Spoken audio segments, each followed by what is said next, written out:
नमस्कार दोस्तों, आप देख रहे हैं इंडिया न्यूज़ और न्यूज़ एक्स। मैं हूं आपके साथ अंकित चंदेल और इस खास जो पॉडकास्ट है इसमें दो लाइनें शुरुआत में कहना चाहूँगा। जहां रील्स के ज़माने में लोग जो हैं रील्स देखते हैं, रील हीरो बना लेते हैं, वहीं हमारे साथ आज रियल लाइफ हीरो हैं जिन्होंने अपनी ज़िंदगी में काफ़ी ज़्यादा स्ट्रगल की है, काफ़ी ज़्यादा अचीवमेंट्स जो है उन्होंने की है। खासकर अगर इंडियन पैरालंपिक की बात की जाए, काफ़ी देश को एक सम्मानित मोमेंट दिलाया है। आज हमारे साथ हैं सिमरन शर्मा जी। आप बहुत बहुत स्वागत है आपका हमारे खास पॉडकास्ट में। Thank you so much sir. जैसे कि मैंने कहा, रियल लाइफ हीरो।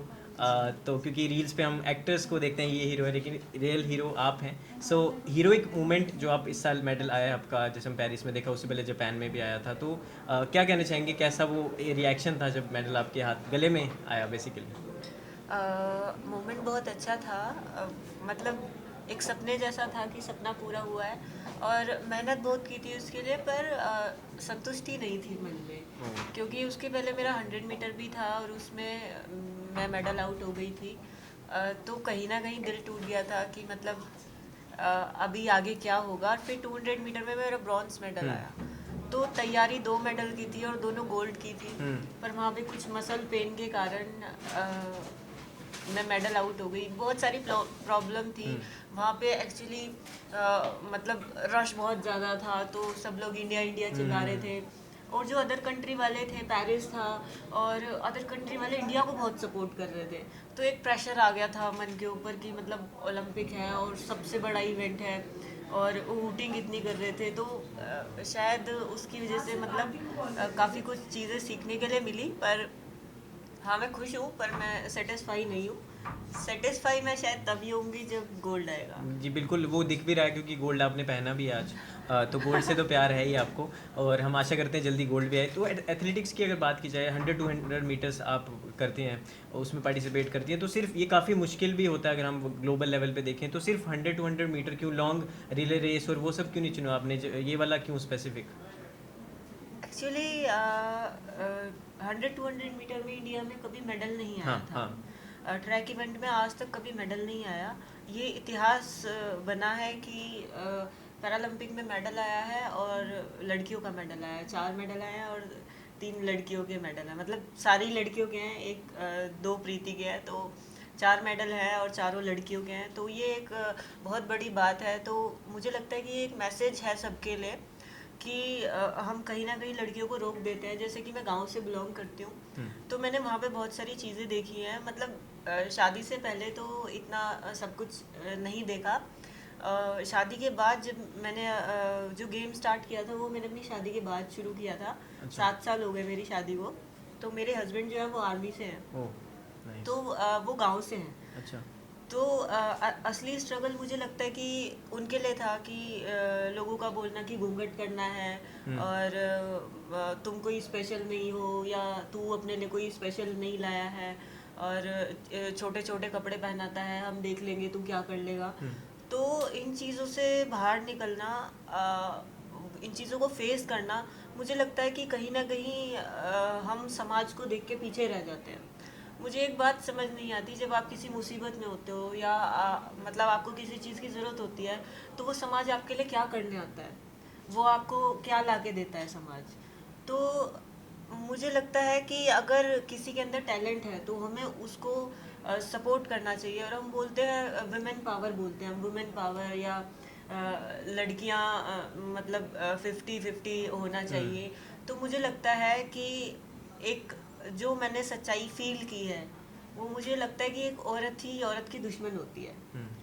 क्योंकि कोई भी लड़का, कोई भी हस्बैंड अपनी वाइफ को सपोर्ट कर रहा है, तो कहीं ना कहीं कुछ औरतें होती हैं जो ये कहते हैं कि ये तो जोरू का गुलाम है। अच्छा। या कोई बाप अपनी बेटी को सपोर्ट कर रहा है, तो कि ये तो मतलब बिगाड़ रहा है लड़की को, और मतलब जवान हो रही है लड़की और उसको इतना यहाँ वहाँ घुमा रहा है, या उसको इतना छूट दे रखी है, तो इसको तमीज़ नहीं है। तो मुझे लगता है इन बातों से परेशान होके कहीं ना कहीं आदमी पीछे हटता है। और हम वुमेन पावर की बात करते हैं, पर हम ये नहीं देखते कि वुमेन पावर शायद एक आदमी से ही है। क्योंकि एक एक पिता के रूप में, एक हस्बैंड के रूप में, एक भाई भाई के की रूप बिल्कुल। में वो हमें सपोर्ट करते हैं। मुझे लगता है कि एक लड़की भी कब तक लड़के अकेले कर सकती है कोई चीज़ें। मैं एक लड़की लड़ लेगी या 2 या 10, पर सारी लड़कियां नहीं लड़ सकती। एक हमें सपोर्ट की ज़रूरत होती है, जो एक स्ट्रॉन्ग पावर होती है।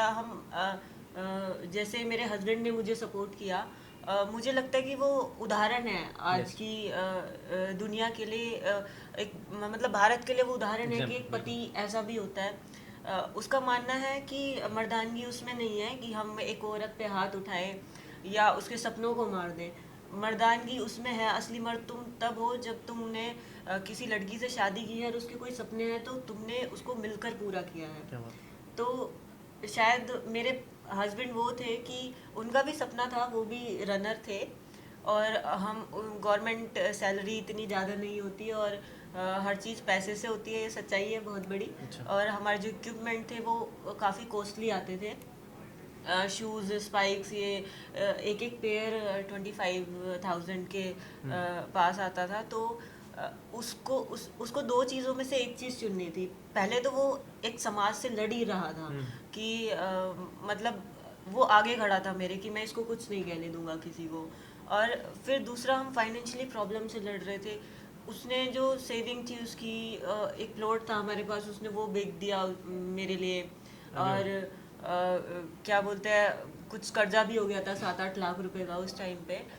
पर मुझे कुछ दिख नहीं रहा था, मतलब वो मुझे उस टाइम पे सपोर्ट कर रहा था जब मैं भी नहीं सोच रही थी कि मैं सच बताऊं, मैंने ओलंपिक सोचा भी नहीं था कि कभी मैं ओलंपिक जाऊंगी। इतना बड़ा इवेंट मैं टीवी में देख के खुश होती थी बस।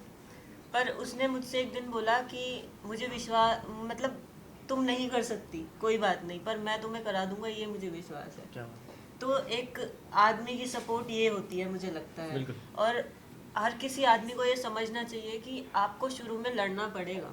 यस आपको, अगर आप समाज से जुड़े हुए हो, आप मानते हो कि लोग क्या कहेंगे, तो आप उन लोगों से आपको लड़ना पड़ेगा। यस और कहीं ना कहीं एक घर में औरत होती है, जैसे लकीली मैं बहुत लकी हूँ इस चीज़ में कि मुझे ससुराल इतना अच्छा मिला या मायका इतना अच्छा मिला। पर कहीं ना कहीं सास होती हैं जो बोलती हैं, अपनी बहू से ही बोलती हैं कि घूंघट करेगी, या अपने बेटे को वो जाके बोलती हैं कि भाई मतलब इसको बाहर मत निकाल, या अपनी बीवी को बोल घूंघट करके रहे, अपनी बीवी को बोल साड़ी पहने, सूट ना पहने। तो आदमी के ऊपर वो दबाव होता है उस चीज़ का कि वो कहीं ना कहीं पिंच वहीं से ही आ रहा है। तो हम वुमेन पावर की बात करें तो हमें सोच अपनी, मतलब सुधार अपनी सोच से करना पड़ेगा कि हम किसी दूसरी लड़की से चिढ़े ना। कहीं ना कहीं लड़कियों में आपस में ही सबसे ज़्यादा जेलस होती है कि अगर कोई कामयाब हो गया, या मेरे सामने इतनी सारी फीमेल बैठी हैं जिनकी अचीवमेंट इतनी अच्छी है, तो मैं उनसे जल रही हूँ कि मतलब ये मेरे से ऊपर कैसे चले गई। तो मुझे लगता है कि ऐसा नहीं करना चाहिए, उनको सपोर्ट करना चाहिए कि आगे आगे मेरी भी बेटी होगी, और अगर मैं ये चीज़ स्टार्ट करूँगी तो मेरी बेटी भी मैं उस चीज़ को, मतलब मैं अपनी बेटी को वही सिखा पाऊंगी जो मेरे अंदर है, जेनेटिक। सिमरन जी, आज शक्ति अवार्ड भी आपको मिलने वाला है, और आपसे ये एक ही वर्ड में पूछना चाहूँगा कि आपको शक्ति कहाँ से आती है?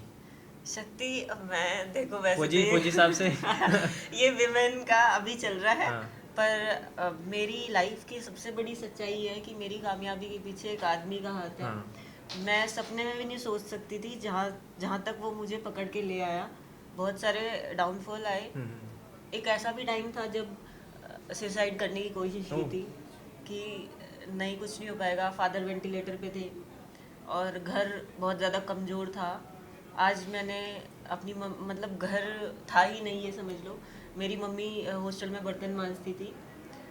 तो आज वो टाइम है कि मैंने अपनी मम्मी को घर बना के दिया है, अपने सास ससुर को घर बना के दिया है, और मुझे लगता है कि इन सब का कारण एक ही है, वो मेरे हस्बैंड है। और मुझे लगता है कि मुझे चलना भी नहीं आता था और उसने मुझे उड़ाया है कि तुम उड़ो। तो एक लड़की को अगर एक सपोर्ट मिल जाए ना, सिर्फ एक, चाहे वो माँ की हो चाहे पापा की हो, कोई ना, हर किसी के पीछे एक सपोर्ट ज़रूर होती है। तो वो सपोर्ट मेरे हस्बैंड रहे हैं, और मुझे लगता है कि एक पति की तरह नहीं, एक बाप की तरह पाला है मुझे। क्या बात है। तो बिल्कुल। और लास्ट में ये भी एक जाते जाते एक संदेश दे दीजिए, क्योंकि आप बोलेंगी तो ज़्यादा एक लहर एक आएगी एक अवेयरनेस की। मैं यूपी के छोटे से गांव की छोरी आज मचा रही है इंटरनेशनल लेवल पे, तो ये जो जर्नी थी इसमें काफ़ी हर्डल्स भी आए, तो लास्ट में जो आप ही की तरह एथलीट या फिर एक कुछ अपनी लाइफ में कुछ भी बनना चाहते हैं, कुछ अचीव करना चाहते हैं, तो जनजी जनरेशन खासकर उनके लिए एक संदेश जाते जाते आप दे दीजिए।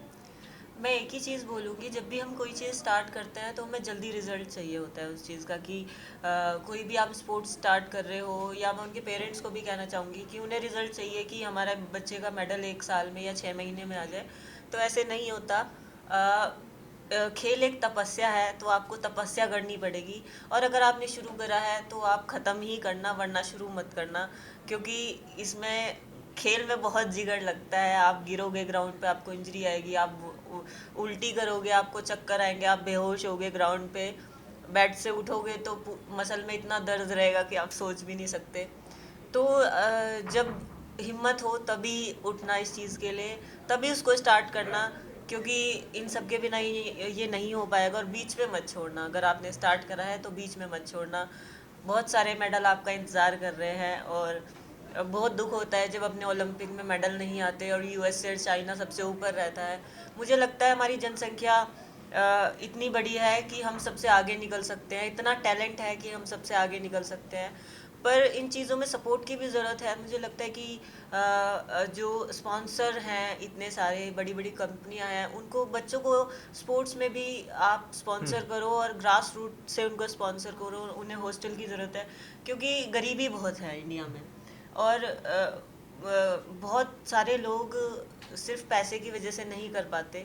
तो मुझे लगता है कि देश को सपोर्ट करने की ज़रूरत है। तो बिल्कुल। यही मैं कहना थैंक यू सो मच सिमरन जी। और जैसे आपके हाथ में भी आज गोल्ड लिखा है, तो अभी से मैनिफेस्ट कर लेते हैं अगली बार जब आप आएँ तो गोल्ड पहन के आएँ। And thank you so much for joining, और Thank you so all the best for the future. Thank you so much sir. For more such videos, subscribe to the NewsX YouTube channel, hit the bell icon.